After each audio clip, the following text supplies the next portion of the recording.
Y vamos a hablar ahora con el economista Alejandro Otero para que nos explique un poco cómo están funcionando estos nuevos aumentos, tanto en la electricidad como los que ya se van a venir, y un poco también de lo que es este proyecto de precios transparentes. Hola Alejandro, ¿cómo estás? ¿Qué tal? Buen día, ¿cómo estás? Muy bien. Contanos un poco, ¿hay algún sobre lo que son los aumentos de la electricidad? Me dijeron que fue superior a lo que las mismas empresas pensaban o esperaban. Sí, eso es difícil de saber. Lo cierto es que va a ser muy duro para los consumidores, ¿no? Este aumento estaba previsto desde el año pasado, vino siendo muy anunciado y en concreto se va a conocer cuando comiencen a llegar las facturas el mes que viene, el mes de marzo, que va a ser un mes particularmente sufrido para el grueso de los consumidores porque convergen muchas cosas, no solo el aumento de la electricidad. Fíjate vos que es el momento donde la gente vuelve de vacaciones, en general vuelve endeudada, ya se gastó el aguinaldo y se va a encontrar con que le aumentó la luz, le aumentaron los impuestos prediales, es decir, el inmobiliario, le aumentó el transporte, le aumentó la obra social, comienza la escuela, en fin, tiene un montón de gastos, gastos incrementados y tiene los mismos ingresos y todavía la negociación salarial queda lejos. Así que marzo va a ser un mes especialmente complicado, donde yo creo que es el momento donde los sectores medios van a sentir por primera vez de esta política de restricción del consumo y de incremento de precios de manera muy contundente. Por otra parte, obviamente estos aumentos no contribuyen a disminuir la presión inflacionaria, que sigue siendo muy elevada, y por ahí te lo relaciono con el otro tema, el tema esto del así llamado precios transparentes, que es una Exacto. medida, la verdad, que sorprende, ¿no? Porque fue anunciada como una medida que iba a tener impacto antiinflacionario. Sin embargo, por lo que se observa, el impacto antiinflacionario no solo es nulo, sino que es incluso contrario, Claro, genera contradictorio. más inflación.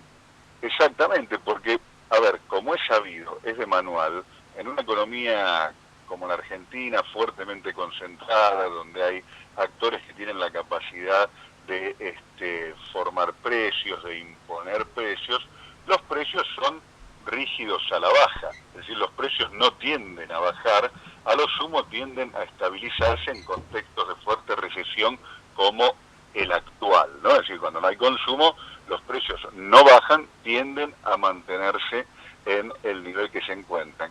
Y esto es lo que ha sucedido con esta medida, que a su vez Exacto. ha incrementado o ha encarecido los pagos en cuota, las compras a crédito, con lo cual tiene un efecto que tiende a incrementar los precios, pero además es restrictivo respecto del consumo, lo cual es lo menos aconsejable en el contexto actual, donde justamente es la falta de consumo lo que está paralizando la economía. Y ¿Y esta medida cómo se va a no diferenciar, contribuye. por ejemplo, lo que son los precios al contado de los precios en tarjeta en un porcentaje? Bueno, es que ahí es justamente la medida lo que apunta es a diferenciar esos precios. Es Ujú. decir, el precio financiado, el pago en cuotas, tiene que ser necesariamente, esa es la lógica de la medida, más caro, y esto es lo que tiene que ser transparente, lo llaman, entre comillas, diría yo, para el consumidor, cuánto es lo que paga además en el caso de que opte por un pago financiado. Es decir, que el único beneficio es un beneficio, sería de tipo simbólico informativo. Ahora va a saber el consumidor cuánto paga además si elige pagarlo financiado.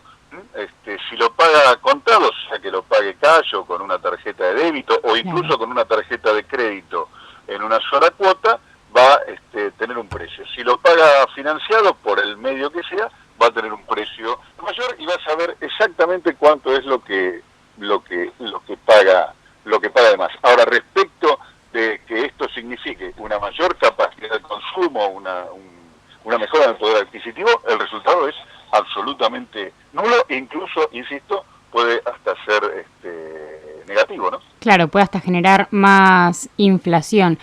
Y como vos dijiste, con la falta de consumo, los precios en vez de tender a bajar, se mantienen. Esta medida, se decía, intentaba bajar los precios en efectivo. ¿Vos crees que lo va a lograr?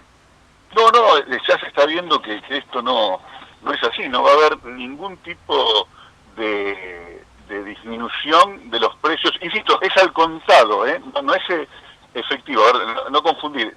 El precio va a ser el mismo, se pague cash, es decir, en efectivo, o se pague en un pago por tarjeta de crédito o en un pago por tarjeta de débito. Ese es un precio. El que va a ser distinto y más costoso es aquel que se pague en cuotas. Disminución de los precios para pago contado no se observa en el mercado ninguna, y por lo que uno ha conversado con los comerciantes o quienes están obligados a aplicar esta medida, no han generado ningún tipo de disminución por el precio al contado. Lo que hay es una disminución del precio anterior que se pagaba en cuotas, pero muy irrelevante. Bueno, y frente a todo esto, por ejemplo, el aumento de la electricidad y el aumento... Perdón, disculpa, que no te escuché. Decime. Frente al aumento, por ejemplo, de la electricidad, frente al aumento que va a ser en pago financiado, frente a todos los aumentos que se están dando, ¿cómo puede el vecino promedio empezar a cuidar su bolsillo?